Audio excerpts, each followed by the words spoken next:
E aí, pessoal, tudo bem? Mais um vídeo aqui para o nosso canal, né? Hoje eu gostaria de, no nosso vídeo, fazer um registro de leitura. Ah, eu, na verdade, tenho esse canal com esse objetivo, né? Tinha planejado esse objetivo, tenho cumprido, embora eu gosto de misturar as leituras que eu faço com elementos, óbvio, históricos, né? É o papel de um historiador, eu sou um historiador. E hoje eu queria falar de um livro que eu achei muito interessante, muito rico, né, a leitura desse livro, que é o livro A Insustentável Leveza do Ser, do Milan Kundera. Né? Essa minha edição é uma edição Companhia de Bolso, né, que é da Companhia das Letras. E eu gosto de livro assim, levinho, você, né, leva consigo, um livro mais simples e, consequentemente, livro mais barato, que eu acho que é o mais importante. Penso eu que o Brasil deveria investir mais o mercado editorial deveria investir mais nessa ideia, né, de livros mais baratos, menos rebuscados, menos trabalhados e mais baratos, para que todo mundo tivesse acesso à leitura. Nós estamos precisando ler mais. Isso é uma necessidade absurda, né, que o Brasil tem agora. E esse livro, achei, a partir do título, inclusive, né, para mim o título desse livro é em si já uma grande poesia, né? A insustentável leveza do ser, né? Traz aí uma contradição interessante, né? E a contradição, os questionamentos vão permear o livro, né? A vida de quatro personagens, né? A Franz, a Sabina, o Thomas e a Teresa. E a vida dessas quatro pessoas é permeada, essa vida é permeada por angústias existenciais, questionamentos, né? E aí a narrativa, a própria narrativa do livro vai trazendo essas dúvidas e a vivência das soluções desses questionamentos, que são, para mim, essa parte, quando as personagens estão se questionando a respeito de suas vidas, né? Se questionando a respeito das escolhas que estão fazendo para suas vidas, mudando, né? E aí eu não queria entrar muito em detalhe, mas mudando o estilo de vida a partir de escolhas, a partir, sobretudo, dos desejos, né? Para mim, essa parte mais poética, que traz um erotismo também muito interessante. Eu acho que esse é um livro erótico também, né? Mas um erotismo de muito bom gosto, né? E o erotismo, vocês sabem, é uma alavanca poderosa, a lascívia, né? A libido é uma alavanca poderosa para a arte, né? Tá lá nas Femme Fatale do Clint, tá lá nas entrelinhas das letras de Djavan, né? E esse livro não foge à regra, tá permeado de erotismo. É um livro que eu recomendo muito, muito interessante. Um livro que, além de tudo, além de uma história muito interessante, é um livro que eu fico pensando assim, é campeão de citação, porque é um livro cheio de citações muito bonitas, cheio de passagens muito interessantes para você ler e refletir, né? Então, A Insustentável Leveza do Ser, do Milan Kundera. O livro foi lançado em 82, né, 1982. Traz também um elemento histórico muito interessante, que é o elemento, né, lá da invasão da União Soviética em Praga, e aí a primavera de Praga, né, a população da cidade se revoltando contra essa invasão, a população da cidade tentando implantar ali um comunismo mais humano, né, criando ali uma aversão àquilo que Stalin estava fazendo. E aí os intelectuais da cidade, nesse bojo aí tá lá o Thomas também, que é um personagem que me agradou muito, né? E um livro bem interessante, que essa parte que eu estou falando para vocês da poesia, né? da narrativa, da vivência da narrativa histórica, talvez constitua a leveza, né, desse ser aqui, é a parte leve do livro. Porque para mim existe uma parte insustentável, um núcleo duro, né, desse livro que é interessante a gente refletir sobre, que é a parte que conduz o livro, né, a parte da ideologia que conduz esse livro. É um livro que eu consideraria bem existencialista, né, e, e é interessante porque a narrativa ela se dá em cima da dialética, né, e aí o próprio autor cita o Parmênides como o cara, o pensador que, né, dá o lastro dessa narrativa. E é muito interessante porque o livro é sensual, né, e o Parmênides registrou sua filosofia em forma de poema. E o Parmênides falava o seguinte, né, existem as coisas que são e as coisas que não são, e o choque entre essas coisas traz o devir, né, traz o novo, né, uma transformação desses dois elementos. E o Parmênides coloca o desejo, vejam só, o desejo como o disparador, o elemento que impulsiona, né, essa transformação. Né? Então, isso é muito interessante, porque às vezes você não é algo, mas você deseja ser algo. Né? Então, você choca o não é com o ser, né, através do desejo, e isso gera síntese, gera o devir da tua vida. Né? Tu vai transformando tua vida a partir dos teus desejos. Isso é o lastro, né, onde o livro acontece, e se você for ler, você vai notar que as personagens estão ali sempre se questionando, né, ou aquilo que elas queriam ser, ou como elas são, e aquilo que elas vão ser, e o livro vai mostrando o questionamento daquilo que elas querem ser, ou daquilo que elas são, e vai mostrando como o desejo vai transpassando essa relação não ser.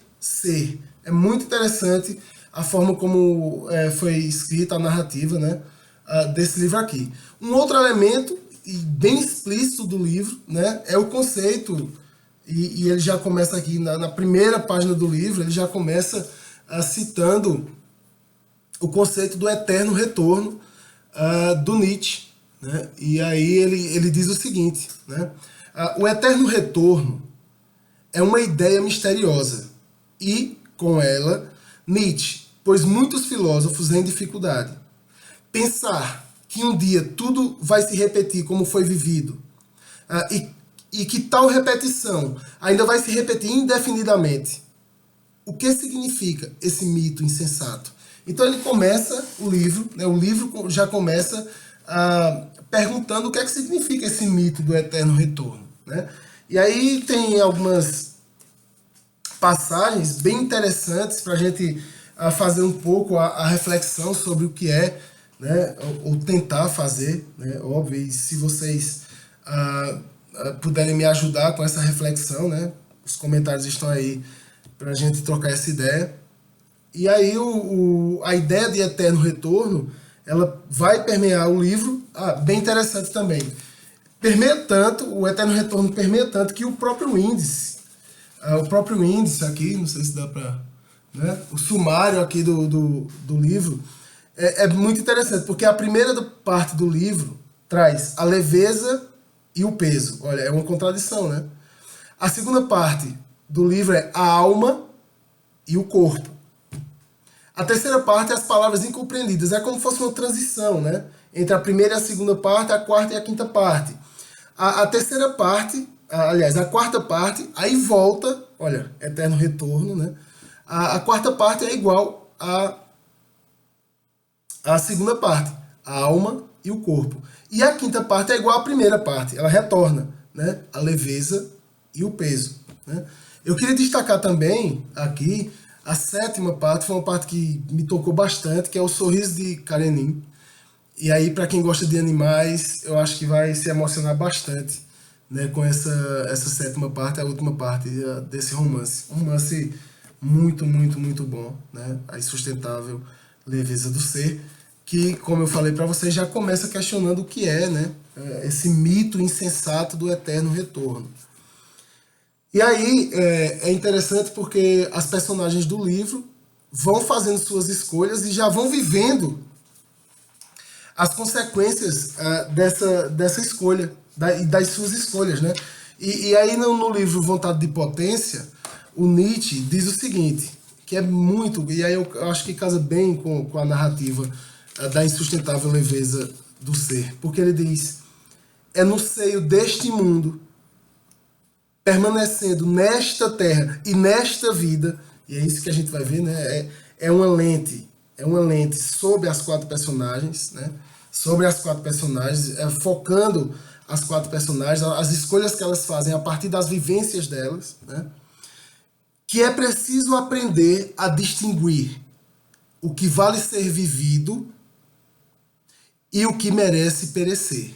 Isso é muito interessante porque as quatro personagens, né, Thomas, Teresa, Franz, Sabina, as quatro personagens vão fazer escolhas. Elas vão decidir, né, na vida delas, nesta terra, nesta vida, elas vão decidir aquilo que merece ser vivido e aquilo que merece perecer. É muito interessante como isso aqui se encaixa com o romance que a gente está comentando aqui, né? E aí vem a ideia própria do eterno retorno, que o Nietzsche coloca como um desafio, né? Que um demônio vem e faz para você. E, na verdade, é um desafio moral, ético, para você refletir sobre a sua vida, né? E o que é muito interessante nesse desafio é que às vezes a gente acha, pô, o eterno retorno é o quê? A minha vida vai se repetir infinitamente, como, né, eu voltando ao passado e vivendo a minha vida, voltando ao passado e vivendo a minha vida, como se isso fosse uma proposta física, cósmica, né? Eu vou voltar, né? Eu vou voltar à minha infância, vou voltar para o útero, vou nascer novamente, viver minha vida. Quando chegar na hora da minha morte eu morro, volto novamente. E na verdade, a ideia do eterno retorno, o que a gente acha que pela palavra de retorno, né, nos dá a ideia de que é um elemento passado, né? Na verdade, eu penso que o eterno retorno é uma reflexão para o futuro, para como a gente constrói o nosso futuro, né? E aí o texto diz o seguinte: e se um dia ou uma noite um demônio se esgueirasse em tua mais solitária solidão e te dissesse: esta vida, assim como tu vives agora e como a viveste, terás de vivê-la ainda uma vez e ainda inúmeras vezes, e não haverá nela nada de novo. Cada dor e cada prazer e cada pensamento e suspiro e tudo o que há de indivisivelmente pequeno e de grande em tua vida há de retornar. E tudo na mesma ordem e sequência. Aí vejam, aqui a gente já começa a entender um pouco mais sobre essa ideia do eterno retorno, né? Porque a gente acha que o eterno retorno é eu morrer e viver novamente para viver minha vida. Mas o que o Nietzsche coloca aqui como desafio é: você vai viver a sua vida exatamente como você a viveu até agora. Você retorna, mas você não vai poder retornar ao passado, né? Como, sei lá, De Volta para o Futuro, retornar ao passado para corrigir erros, por exemplo. Não cabe, né, na ideia de eterno retorno do Nietzsche. Essa tentativa de redenção não entra nessa ideia, porque você vai voltar à sua vida, digamos que você viveu 80 anos, você chegou aos 80 anos, morre, ou volta, e você vai viver 80 anos iguais, idênticos ao que você viveu. Então não há chance de resolução de questões que ficaram pendentes no teu passado. Não tem nada a ver, né, com o eterno retorno. E aí o demônio, né, o daemon, deixa bem claro isso aqui nessa passagem, onde ele diz, só eu achar, né? E do mesmo modo, esta aranha e este luar entre as árvores, e do mesmo modo esse instante, e eu próprio. A eterna ampulheta da existência será sempre virada outra vez, e tu com ela, poeirinha da poeira. Não te lançarias ao chão e rangerias os dentes e amaldiçoarias o demônio que te falasse assim. Então imagina, se você teve uma vida, né? Se você tem vivido até agora uma vida onde você descola, né? Os teus desejos, os teus impulsos, as tuas vontades, né? Das tuas vivências, e é óbvio, quando eu digo assim, se você tem vivido a sua vida dessa forma, eu penso que quase 100% dos seres humanos tem um grau, né, de descolamento entre desejo e vivência. Todos nós temos isso, né? Mas a proposta é que a gente diminua esse abismo que existe entre aquilo que a gente deseja enquanto vida e aquilo que a gente realiza enquanto vida. E alerta importante, não necessariamente isso tem a ver com elementos financeiros, né? É a gente viver uma vida plena, viver uma vida com felicidade, com eudaimonia, né? Utilizando aqui um termo aristotélico. E isso é muito interessante, né? É uma proposta para a gente começar se eu tenho que viver a minha vida novamente, infinitas vezes, calma, eu tenho que fazer uma vida de hoje em diante, daqui para frente, uma vida que vale a pena ser vivida infinitas vezes. Essa é a grande questão, né? Que me aflige também. Porque todo mundo tem lacunas na vida, né? Todo mundo tem desejos na vida que talvez você não realize e que faça a sua vida não valer muito a pena, né? E faça a sua vida triste. E penso eu também que isso é um elemento também impulsionador, né? Mas a proposta aqui no texto é de que a gente comece a viver uma vida de forma a fazer escolhas que nós queiramos, né, viver isso aí infinitas vezes. E aí a gente vai ver também no livro, né? O livro vai trazer as escolhas das personagens, a forma como elas vivem, os resultados dessas escolhas e as consequências dessas escolhas. Esse livro aqui é bem interessante nesse sentido. E aí ele diz, né? Você não amaldiçoaria o demônio que te propusesse isso? Penso eu que se a pessoa tem vivido uma vida, né, que ela está construindo e que ela está satisfeita com sua vida, ela não rangeria os dentes, ela não sofreria de saber que pode, né, vivenciar a sua vida de formas infinitas. Inclusive, e aí eu trago um outro conceito do Nietzsche, inclusive, né, com aquilo que a sua vida tem de ruim, né? Com aquelas pessoas que você viveu e que morreram, né? Com aquela doença que você teve, com aquele, sabe, com todos os elementos ruins também. Mas aí o conceito de amor fati, né, de amor ao destino, é também amar aquilo que é ruim e que nos ensinou a ter uma vida melhor, né? Porque penso eu que nós somos resultado muito mais dos nossos sofrimentos do que das tardes de sábado tomando cerveja e comendo picanha, né? São os nossos sofrimentos que formam, de certa forma, a nossa personalidade. É a partir daquela crise que a gente cria uma nova maneira de viver para driblar aquele problema, e aí a partir daquilo a gente vai ficando mais forte, né? A cada dificuldade que a gente vai superando. E isso aí é uma proposta magnífica, né? Pra gente... Isso, claro, minha gente, isso não é uma doutrina, né? Isso é uma forma, isso é uma reflexão pra gente tentar aplicar na nossa vida, se der também para aplicar, e se você quiser aplicar, né? O próprio Nietzsche fala já nisso aqui. E aí ele diz, né? Não te lançarias ao chão e rangerias os dentes e amaldiçoarias o demônio que te falasse assim? Aí ele diz, ou viveste alguma vez um instante descomunal em que lhe responderias, tu és um Deus e nunca ouvi nada mais divino.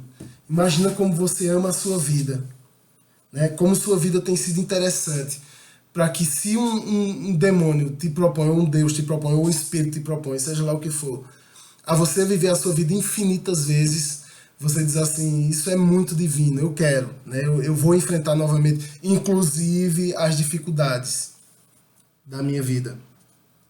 E ele diz, né,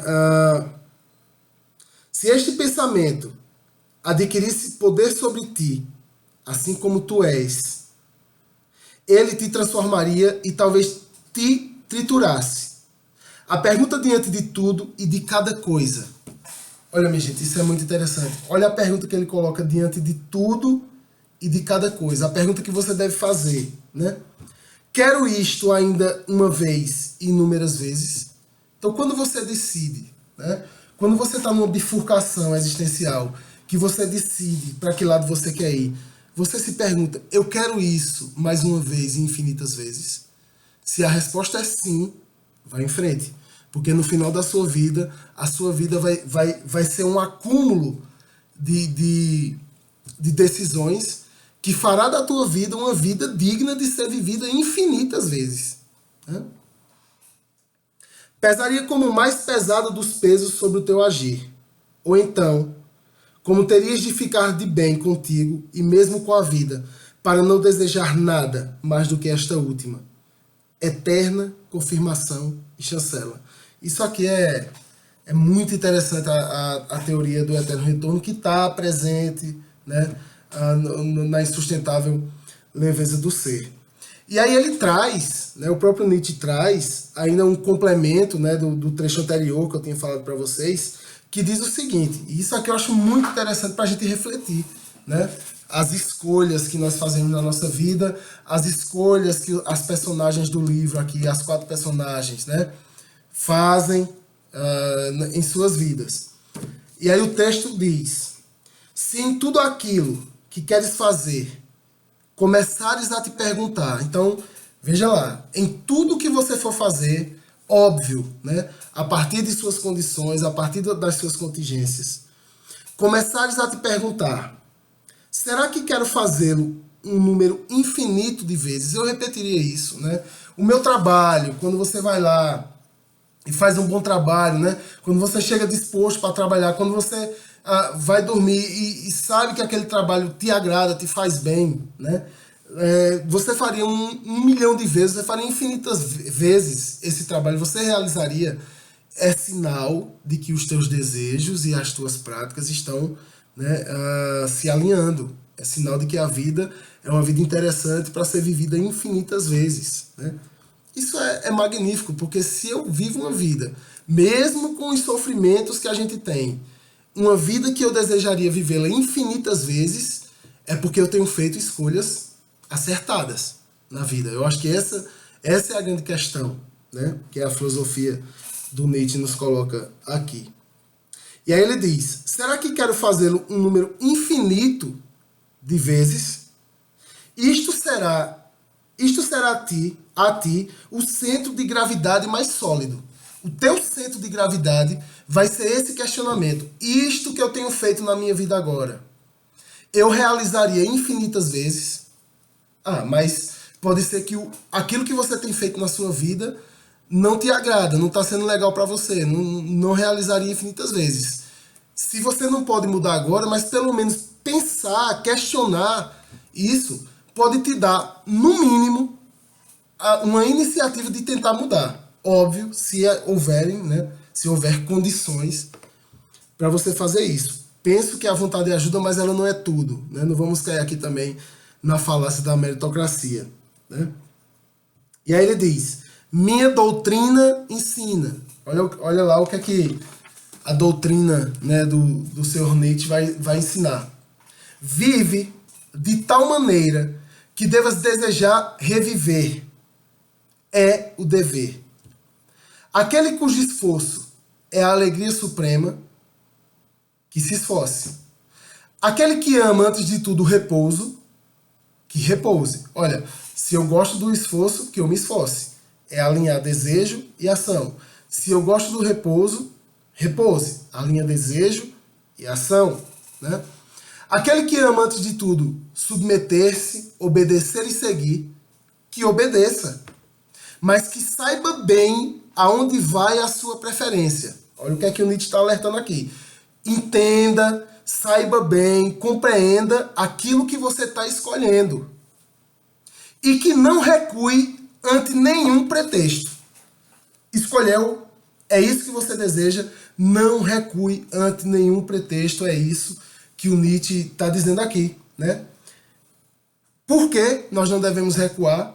Por que nós não devemos desistir? E aí eu lembro de uma frase bem interessante que a gente utilizava nos treinos, né, de jiu-jitsu, que é, olha, o sofrimento é passageiro, agora desistir é para sempre, né? A gente sofre, a gente está sofrendo aqui uma situação, isso vai passar. Agora, se você desiste, você vai se arrepender para sempre, você vai se arrepender, nos utilizando aqui do conceito de eterno retorno, infinitas vezes dessa desistência, né? Isso aqui é muito interessante. E aí ele diz, mas que saiba bem aonde vai sua preferência e que não recue ante nenhum pretexto. É a eternidade que está em jogo. É a eternidade que está em jogo. Isso é muito interessante, né? Porque a partir do momento que eu faço as escolhas equivocadas ou que eu desisto, isso vai ecoar na minha vida pela eternidade. E o que é que a gente entende aqui pela eternidade? Enquanto eu durar, né? Isso aqui é um conceito aí bem viniciano, né? Que seja eterno enquanto dure. Porque eu vou desistir agora de algo, isso vai me atormentar pela vida inteira. Eu tenho certeza que todos nós aqui temos desistências na vida que nos atormentam até hoje, que podem nos atormentar e nos acompanhar até o caixão, né? Essa doutrina é amável para com aqueles que não acreditam nela. Ela não tem raiva. Essa doutrina é amável para quem não acredita nela. Você acredita ou não acredita. É a vontade de potência, é a sua vontade que determina. Esse elemento, esse próprio elemento aqui, já é em si a própria doutrina, né? Ela não possui nem inferno, nem ameaças. E aqui uma referência, né, direta aí às religiões que condenam aqueles que seguiam por suas vontades, né? A própria ideia de pecado que vai balizar aí o que tu deve fazer ou não, né? O Nietzsche diz, olha, faz o que tu deseja, né? Aquele que não acredita sentirá em si apenas uma vida fugaz. E aí isso meio que completa aqui o bojo, né, do eterno retorno. E isso é muito interessante, está contido na leitura, né, não de forma explícita, né, estou aqui explicitando para vocês a doutrina, a ideia do eterno retorno, mas ela está contida, né, no livro, na Insustentável Leveza do Ser, lá na narrativa, acompanhando as personagens, né? E aí, essa angústia que nós temos, né, e essa vontade que nós temos de compreender o nosso ser, né? Para finalizar, eu trago aqui um trecho de Passagem das Horas, do Fernando Pessoa, onde ele diz: não sei sentir, não sei ser humano, conviver de dentro da alma triste com os homens, meus irmãos na terra. Não sei ser útil, mesmo sentindo, ser prático, ser cotidiano, nítido. Vi todas as coisas e maravilhei-me de tudo, mas tudo ou sobrou ou foi pouco, não sei qual, e eu sofri. Vivi todas as emoções. Olha, alguém que está, né, no final, sei lá, no final da vida e está refletindo. Vivi todas as emoções, todos os pensamentos, todos os gestos, e fiquei tão triste como se tivesse querido vivê-los e não conseguisse. Olha como aparece aqui o eterno retorno, né? Fiquei tão triste como se tivesse querido vivê-los e não conseguisse. Amei e odiei, como toda gente. Mas para toda a gente, isso foi normal e instintivo. E para mim, foi sempre a exceção, o choque, a válvula, o espasmo. Não sei se a vida é pouco ou demais para mim. Não sei se sinto demais ou de menos. Não sei. Seja o que for, era melhor nem ter nascido. Olha como isso entra em choque aqui, né? Era melhor nem ter nascido. Olha como isso entra em choque com a ideia do eterno retorno.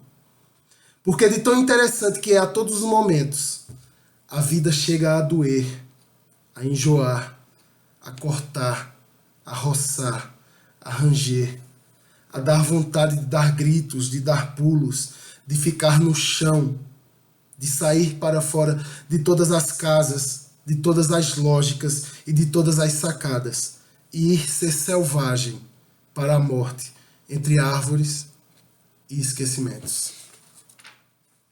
Façamos as melhores escolhas para a nossa vida.